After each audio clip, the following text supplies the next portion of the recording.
Hey guys, Augie Saint here. Welcome to the channel, and I'm coming you some more Lost Ark today. We're gonna actually talk about South Vern and the new Chaos type dungeon thing that we do have. It's a weekly activity, so to say, because we do get a quest to do it weekly, while we get a quest to get tokens, and the tokens allow us to enter the dungeon. So there is a maximum amount of times you can do it per week, and the vendor is also a roster ban. I'm not sure if the vendor actually resets. I have heard things about the vendor actually resetting every 2 weeks or something like that. But we'll have to see in 2 weeks from then. So in 2 weeks from now, if that does reset, I'll make an updated video guide on that. But as of right now, what we understand about it, there's a vendor. Obviously, you do have to complete South Vern. So if you haven't done South Vern, go ahead and do that. To actually start South Vern, you need to be 1340, so in tier 3. And you should get a quest in a guide quest just pop up. The same as what you do with all the other tiers like Punica and Phaeton, where just guide quest pops up and does it reach a certain item level. So go ahead and do that. There's a lot of tier 3 materials in it as well.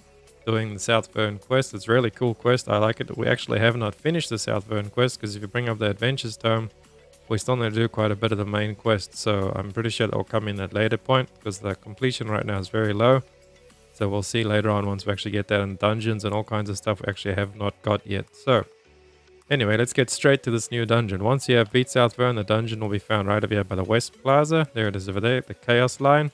But to actually start that quest, you'll get another guide quest or a roster quest. I believe it was one of the purple ones in Vern or any place near a Chaos dungeon. Because I remember being in Punic and actually saw it there as well. There will be a Chaos dungeon. It'll be really near to the Chaos dungeon. I think it's actually the vendor herself, the magic scholar Jenica. She gives it to you. So anyway, do that. It's really quick and easy. I'll just have you come here and pretty much talk to this guy and unlock it. And you'll get 2 of these keys right away. And these keys is how you actually enter the token of protection. We get 2 of them straight away, and then he will actually give you a weekly quest as well, which you can obviously complete weekly with another 2 tokens. So as you see, I had 4 tokens, but I've used 1 just to see how it is and how you run it. So let's actually bring up the video on how you actually run through it. So as you can see, we do have the dungeon up. I just went into it by myself. The item level to actually enter is 1370. I am 1395, so I mean it should be pretty easy at 1370 anyway. You'll see now how you do it. You have to collect these keys to unlock these gates, then to clear these chaos crystals, you clear all 3 of them, and then the boss will unlock, so you can actually go and do the boss. You can't go and just collect the keys first. I have tried that. You got to go to the key. You can only carry 1 key at a time. Doesn't matter which gate you go in. So I just went, grabbed the key, went in, killed the thing, grabbed another key, went in, killed the thing, grabbed another key, went in, killed that thing, and so forth. And then ran over and killed the boss. And what I did as well along the path is I just dragged all the mobs with me. And I just AoE'd them down once I actually got to the crystals. See, like that, you just got to get to the crystals, and it'll be like a little tiny mini boss. If we go back a little bit, we can actually see them spawning in. See, there it is right over there. It doesn't even have more than a health bar, so everything just gets quite easily deleted. And they actually do drop quite a bit of fragments, but the mobs themselves don't actually drop any fragments. Only the little mini bosses that deactivate the towers drop fragments. So there's no point to actually kill all the mobs. Just run with you, and whatever follows you, just go and delete them. And see, there's another mini boss, and he should drop fragments again. Yeah, as you see, they drop the fragments. So all the fragments come from them. Then once you kill them off and you actually get to the last guy, he's super easy too. I hit him with 2 skills and he was dead. Just 1 meteor and 1 explosion and he was gone. And he gives you the chunk of the fragments.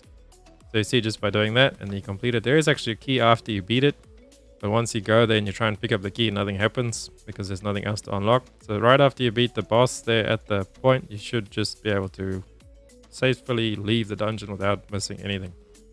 Then once you've actually finished the dungeon and you've got all your shards, just head on out and you come and speak to this vendor over here. And he does have all the stuff that we can buy. He's just got a bunch of materials, got some solar graces and all the solar blessings and stuff. So just to help you upgrade a bit better.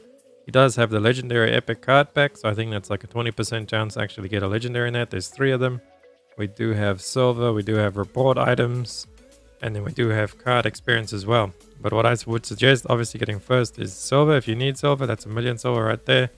The report, if you're working on report stuff, and then the soul leaf I would leave to the very last until you've actually bought the rest of the stuff out. Because what might happen is I think in 2 weeks, the shop resets, so you can do it again, but don't quote me on that. I'm not 100% certain. Like I said, we'll wait after the 2 weeks and we'll see. And I will make a video to actually cover it and see if it does change or not. If it doesn't, then this will just be like a once-off Anguished Isle kind of a thing. We'll have to wait and see what happens. So hit the subscribe button, the bell button, so you can stay tuned for that. And it really helps me a lot. I really appreciate it. Let's get back to the video. So I have bought these chests and they do say that it's roster limited and also untradeable. I thought maybe you could buy the chest and then put the chest in your roster storage and actually transfer it between characters. But it turns out you can't. Because if we go to roster storage, this is the chest that I bought with destruction stones. You can't actually transfer any of these chests over. So they are bound to the character that you do them on. And the shop, I believe, is across the roster. Obviously, that's why there's the roster limit.